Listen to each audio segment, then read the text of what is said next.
afternoon, you guys. What is going on? I am back with another video for y'all.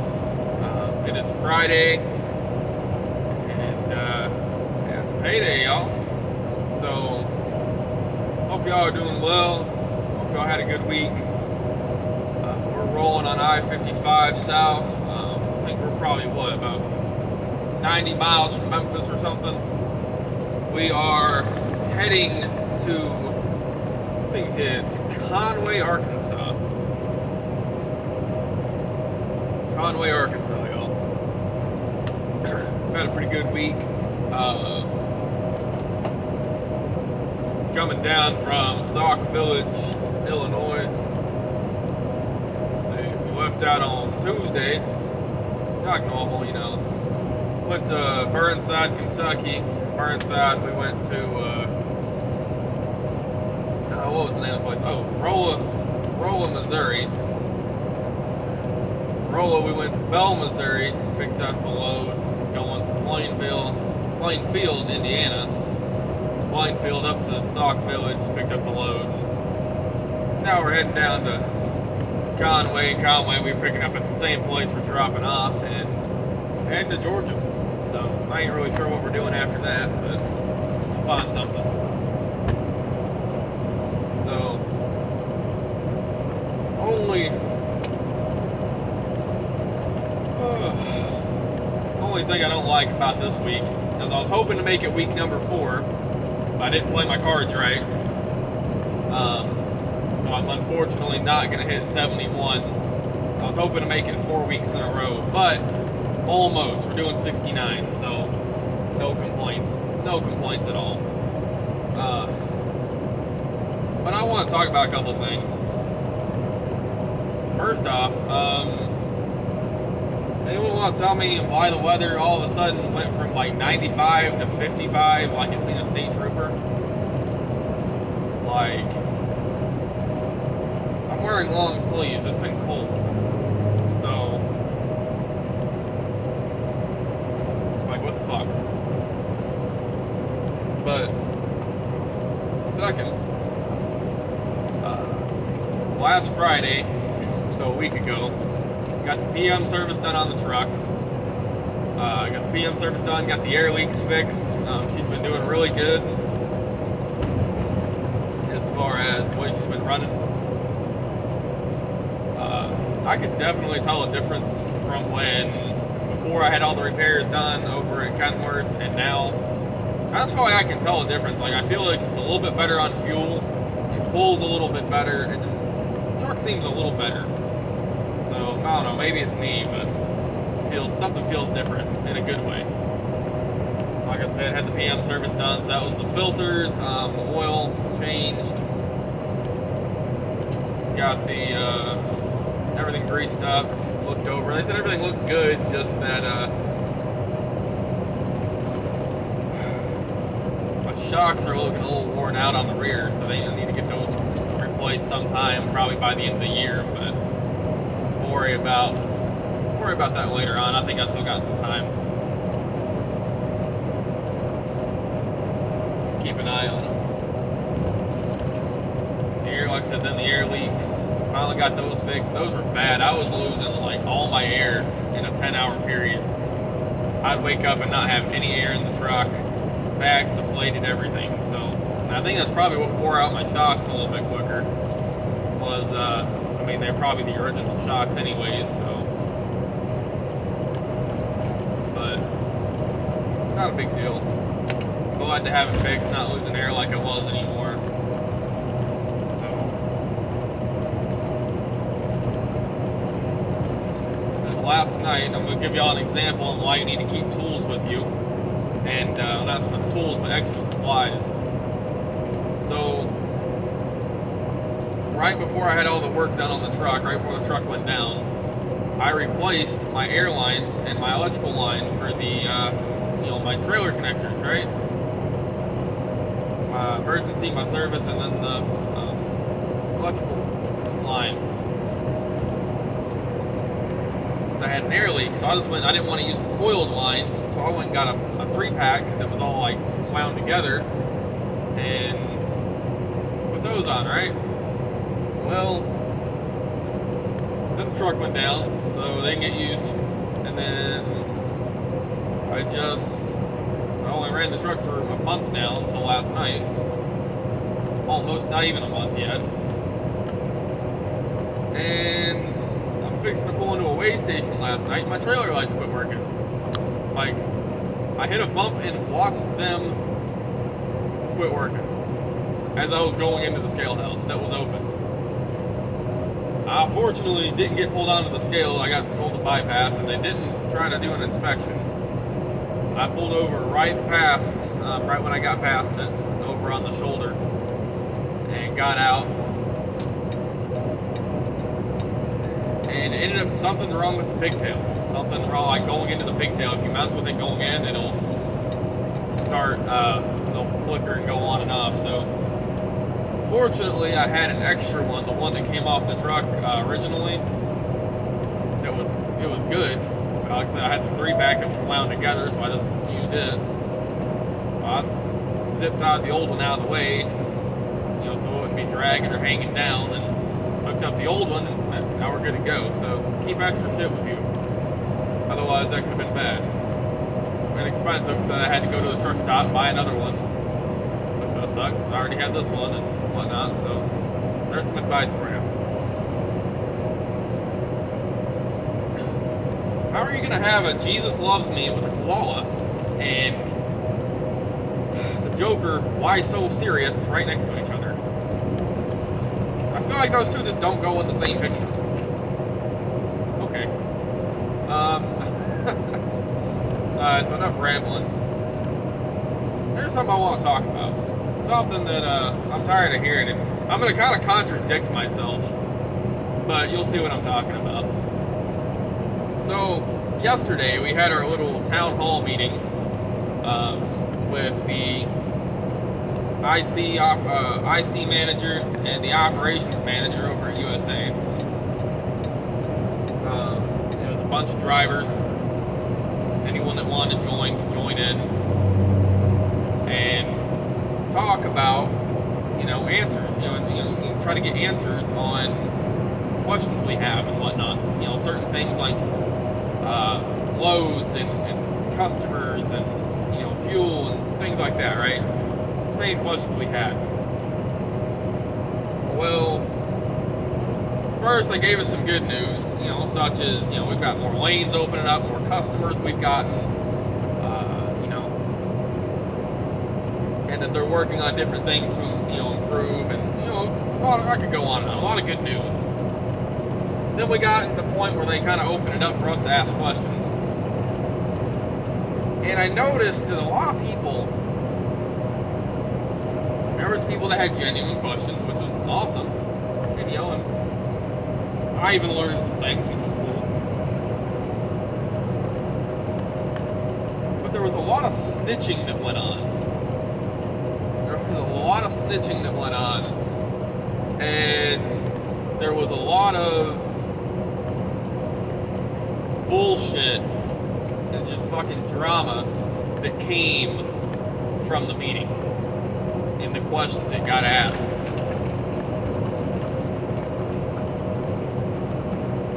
And there's a lot of people just, it wasn't even a genuine concern, it was just a lot of crying and bitching.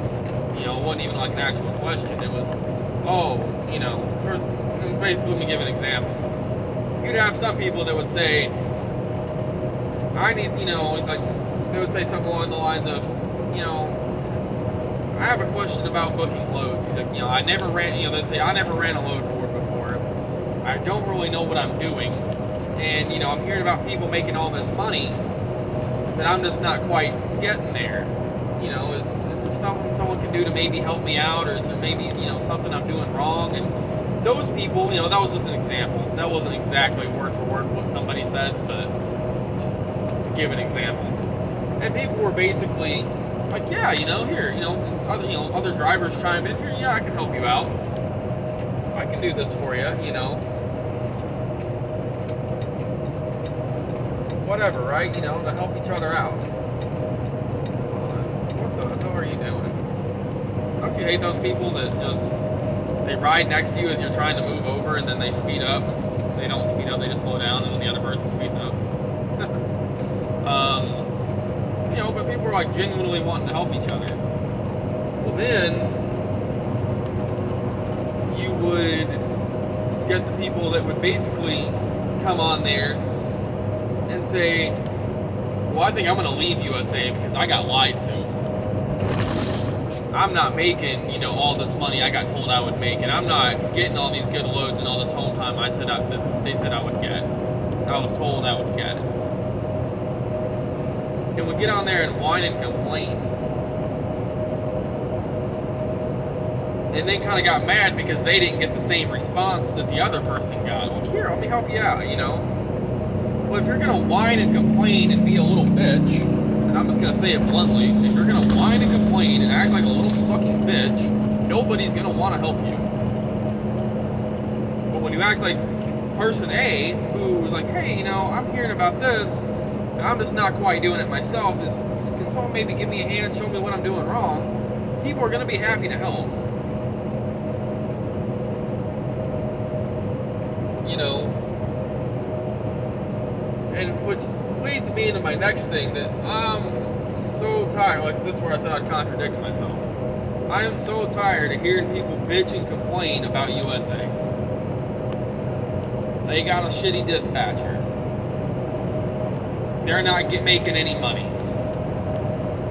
They're going broke. This, that, and the third.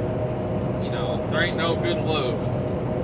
There ain't, you know, junk equipment. Blah, blah, blah, blah, blah. All I'm going to say is all you're going to do is constantly get on the goddamn Facebook page, whine, bitch, and complain. Just fucking leave. Just fucking do it. Fucking leave. You think you can do better at Landstar? Go to Landstar. You think you can do better at Mercer? Go to Mercer. Because here's the thing. If you can't make it here, where USA basically holds your fucking hand, you're not going to make it there.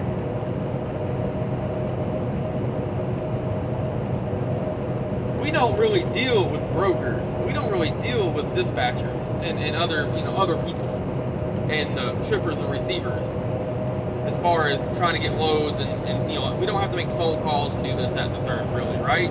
We contact our DM and they fix it for us. Pretty much that simple 90% of the time. At least in my experience. While go to Landstar, you're going to be dealing with brokers. You're going to be calling the brokers. You're going to be booking the loads, negotiating rates, things like that. If that's what you want to do, fine. But if you can't make money here, you're not going to make money there. That's all there is to it. But if you don't like USA, just leave. Just leave. Quit whining and bitching all the goddamn time, blaming everybody else for your mistakes and what you're not doing, because we're tired of it. I'm tired of hearing about it. Like I said, when I get my next settlement, I'm going to post the video 3 weeks in a row. Over $7,100. 3 weeks in a row, over $7,100. This week I'm gonna do $6,900.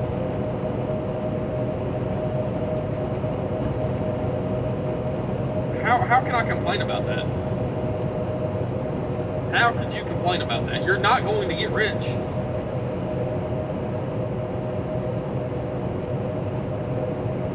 So, like I said, I don't see how people can complain. You know, that people bitch about their DM. I've dealt with several DMs, not just mine, and I've had nothing but a pleasant experience with all of them. Happy to help, and awesome.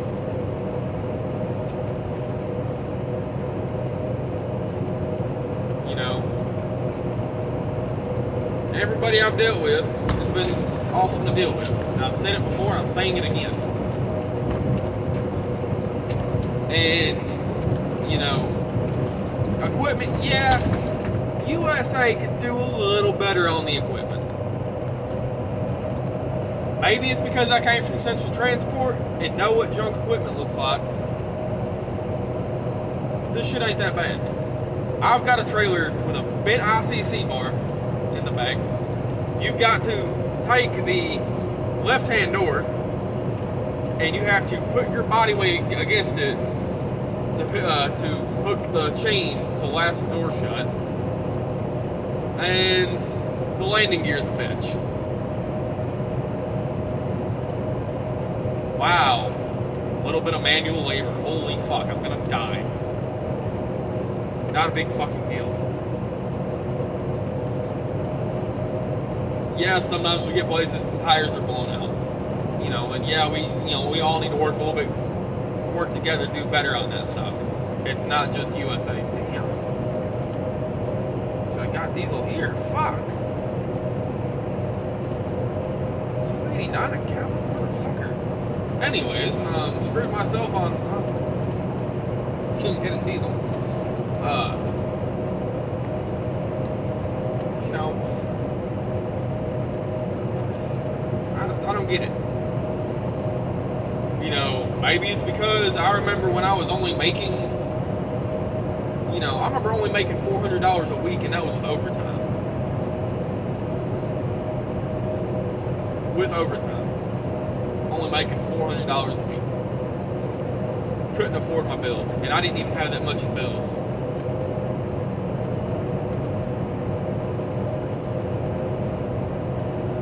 Now I'm taking home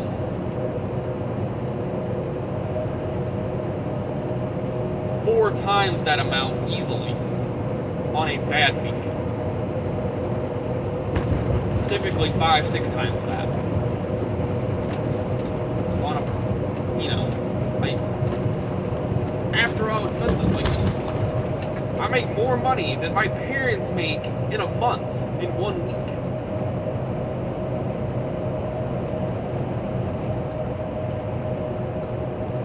I just don't see how people complain.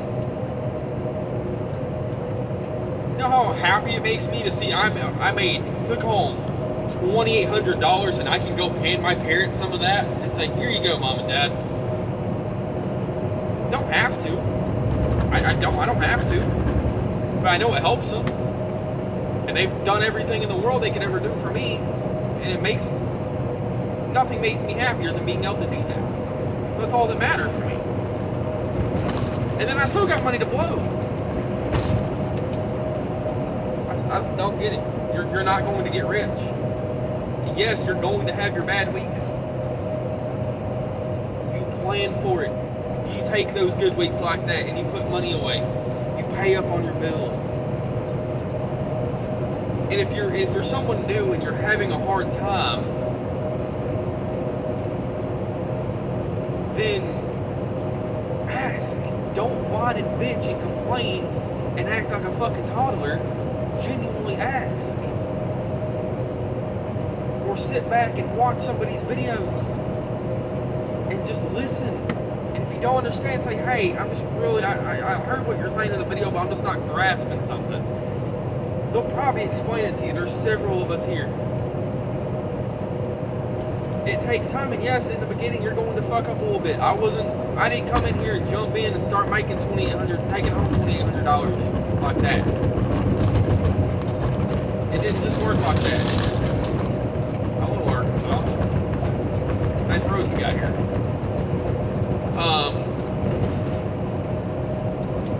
You know, it didn't happen overnight. I had to work towards it. I had to learn it.